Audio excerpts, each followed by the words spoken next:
Hey Angel Gang, this is Midnight Maven coming to you from the heavens above. I am your spiritual media correspondent, and I just thought I'd come on tonight because it is the full moon of this guy. I was about to do my reading for Gemini, and this guy popped up. I watch Queen Cup. I don't know if you guys watch her, follow her if you don't. Just Queen Cup, and she's got like a little caricature of her. She's a black girl. She's amazing. She's a shaman guru in the making. If she's not already, she's somebody I look up to. Anyway, enough about that. I got the wolf, and that made me think that this is a collective reading that I needed to start off with. And the wolf in the Kim Kranz Wild Animal Oracle deck. This one says, guardian of family and tribe, activism and ritual. The wolf's mission is to uphold the well-being and longevity of the pack. Healthy wolf energy expresses itself through activism, mentorship, humanitarian effort or teaching, religious or political studies. The wolf gets into trouble when it assumes every member of the tribe must follow suit. This includes children walking in their parents' footsteps. Although it will surely be uncomfortable at first, practicing tolerance helps balance out agitated wolf energy. Contemplate the following: embrace all, exclude none. When in balance, reliable, democratic, and fearless. When out of balance, judgmental and dominating. To bring it a balance, practicing letting go. Okay.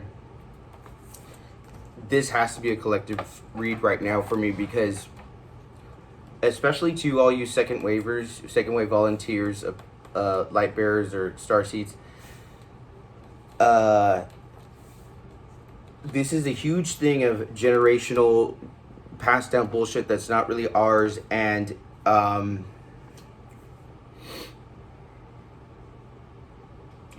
it's like when your parents told you, because I said so, or that's just the way it is, or you got to do this. Like they're not letting you. As a millennial, as a 38-year-old man, I know that we had it pretty bad because it was like the baby boomers had just came out. So this is very generational. This is very family oriented. And then I pulled a couple cards and we got the star card. So there's a card of inspiration. But then I also got the three of chalices. These are in the opposition because I was going to do a Celtic cross.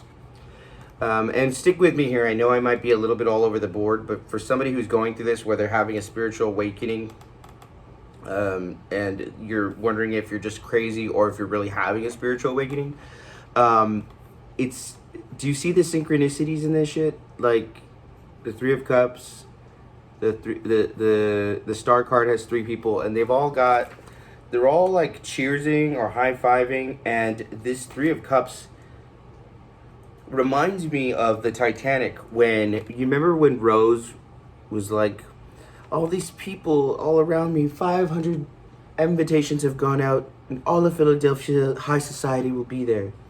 And I'm in a room full of people, but I feel like I'm suffocating, and I'm screaming at the top of my lungs, and nobody hears me. Oh, shit. I'm sure if you're doing that, they might hear you. But do you see how these two people, I mean, those are angels, but she's exposed, yet she's being doted on or being told what to do. It's all about perspective. Like basically, if you were the person filming this picture or snapshotting this picture, or if you're her, it's the point of view. It's the point of view. The wolf is scary. If you are the person looking at this wolf, you're scared. If you are this wolf, you're not scared. It's the point of view. It's the changing of the tides that's going on right now with the world and everything else in it. And going, man, I used to judge that person. And I feel so bad right now because you know what? Okay, for instance, a good example would be, let's pull some more cards. And this is from the Botticelli deck. 10 of Wands, yeah. We are spiritually fucking spent. Maybe literally, emotionally, physically, every sort of way. Whoever's watching this is tired. And it's not like we're like, oh, we want to stop working. It's we want to start putting in our equity of hard work. My ears are popping right now. So forgive me. And I think I'm coming down with a cold because, you know when it hits you right there? Yeah, I know it's a lot, but it's what's going on, and you gotta know, because if I don't tell you that shit, you're gonna think I'm just weird. And I am weird, but there's a rhyme and reason for everything. Omarosa. I thought Omarosa was, like about 10 years ago, I thought she was just the most, the rudest, disrespectful bitch I've ever seen in my life. And now I'm thinking, damn, she's the only one who had any goddamn sense. Like whenever she would go on Wendy Williams, whenever she would go on Bethany or The Apprentice, or have any sort of spat with anybody. And I think that the modern day Omarosa is really Candace Owens, but she's, you can't, I mean, you can compare them in the sense that they are making a change and they're very polarizing. They do it in a very different way. Omarosa does it in a very Capricornish way.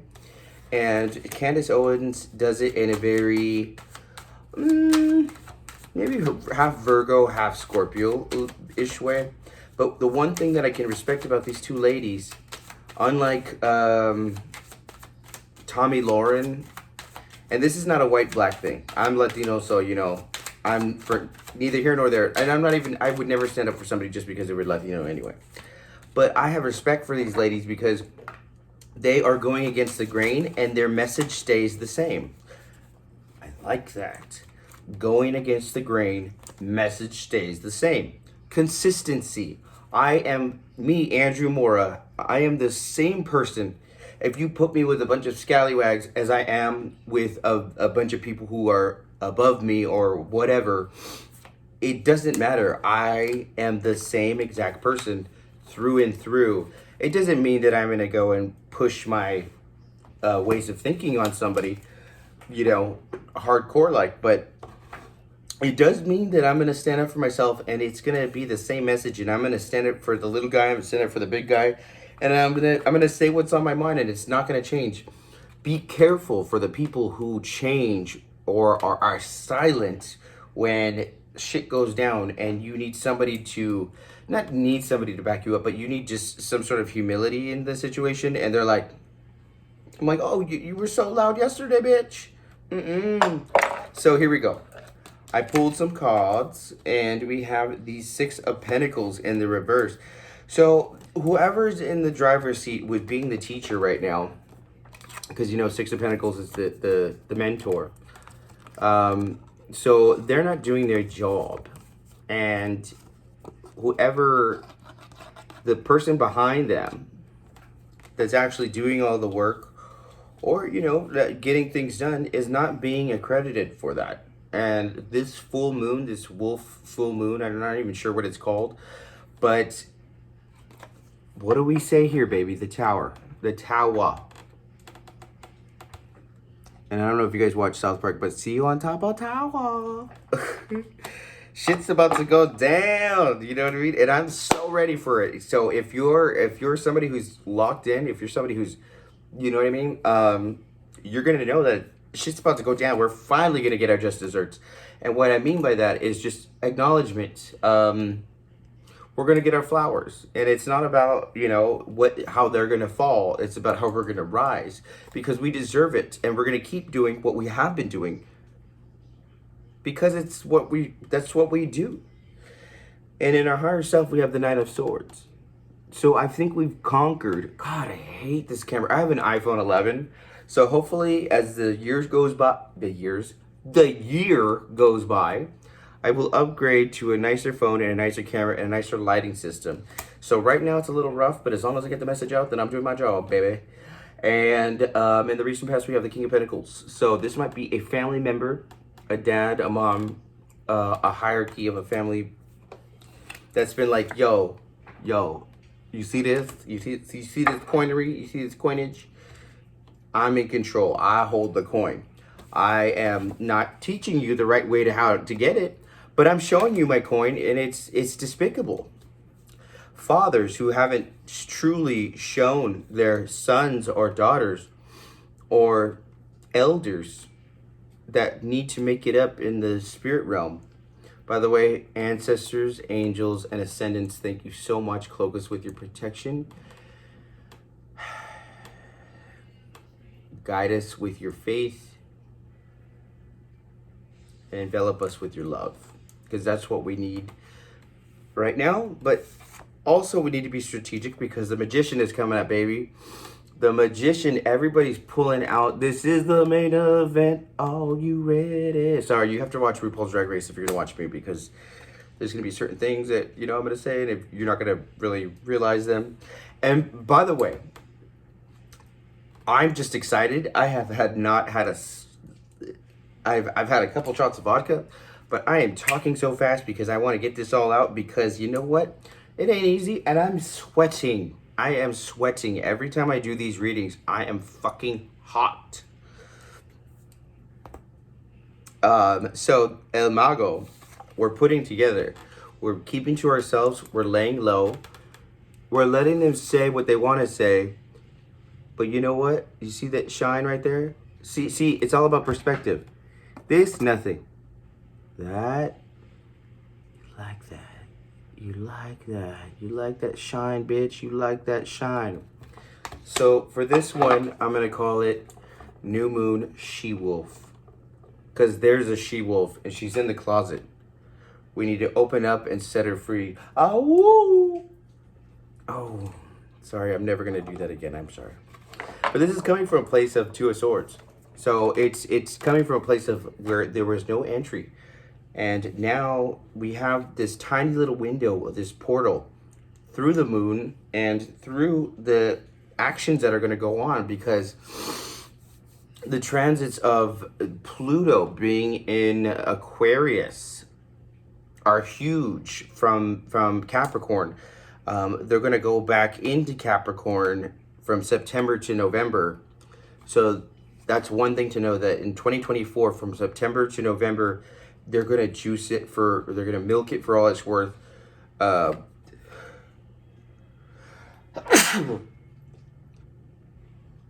Excuse me, sorry. I have really bad cedar allergies.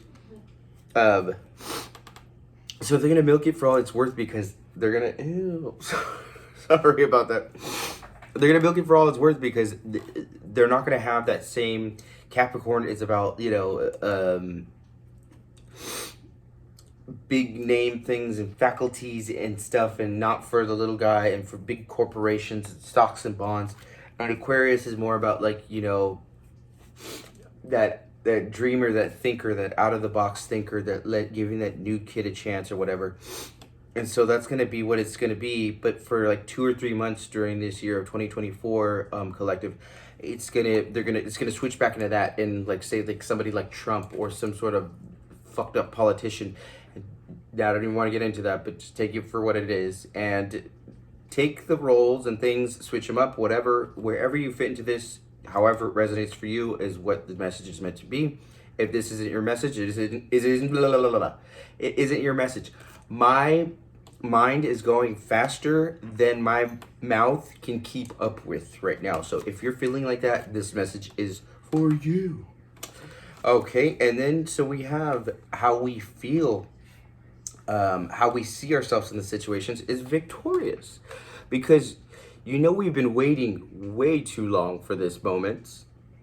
It is like going on RuPaul's Drag Race, then going on All Stars, then going on All Stars, then going back and going back and going back, and just being that person who never got their flowers. And it's about, like say for instance, the musician Robin. She came out with something in 1997, 98. It was called Show Me Love, which, fucking love that song. But then she came back out in 2012, 2013, or I forgot, maybe 2011, I don't know. But she came back like 10, 15 years later, and she had a smash album, and then therefore after that she reinvented herself. She went back and switched some things around and lived life and was fully baked, all puns intended maybe, and then she came back and she fucking slayed it. So the King of Swords is in how everybody sees you, collective. So they're seeing you as a sort of truth bearer. They're kind of scared of you. A lot of people will, have you ever noticed people got a lot to say, but don't go shit where I was made, or how many flows that I had to script to get you back where I am from. No money, no family. 16 in the middle of Miami. No money, no family. Shout out to Iggy. I'm unhinged right now. I don't give a fuck because I need to say so much. And you know what? I've been lazy watching YouTube all day and shit like that. And I haven't been realizing that I have so much to say to you guys. And you guys have so much to say to me. We have so much to say. But it's not to bitch. It's because we want to just make sure that we get the message out there. And I'm so excited and happy and feel the love from those of you that have given it to me. Because it's what's gotten me by. Your hopes and fears is the judgment in reverse. So the hopes and fears is that I don't think necessarily that we're going to get a bad judgment, but because, karma works in every sort of way. I use this analogy or whatever in another reading where say you save somebody's life with CPR, but yet you don't open up the door for the person at Subway. The karma is going to be somebody might save your life, but they're going to slam the door in your face at Subway. From the biggest thing to the smallest thing, it's the opposite or the just desserts from every wavelength, interaction, experience, thought, person, situation, everything. So it's a conglomeration of all those things put together. And there's nothing to worry about because for the most part, you know what? I stole $5 from my friend. But you know what? I'm always there for the bitch when nobody else is there. So if he steals $5 from me, I think I'll be fine. You know what I mean? Not saying that stealing is ever good. But what I'm saying is that without anybody watching or without it being notarized or whatever, if you've been a good person or not in your entirety. And if you're really giving it a try and you're just not getting the feedback, or the terrible opposite, which is if you've been spoiled and you took advantage of that, you are gonna pay, motherfucker. But it's not for me to judge, and it's not for me to think about much more than that, because after you're done paying for it, you're gonna find enlightenment, and that's what it's about. It's about the positivity of it. It's about not about condemning or saying too long or having our energies focused in on if somebody's doing a spell on us or if somebody's jeeping on us or if somebody's being a this, that, or the other. It's about knowing, accepting, sitting with it, processing it, then moving on and finding the tribe. This is why I'm talking to you right now, because I want to find the man of my dreams. I want to find the tribe that I'm supposed to be with. I want to find the purpose and what vehicle to drive that through, what job I'm supposed to do,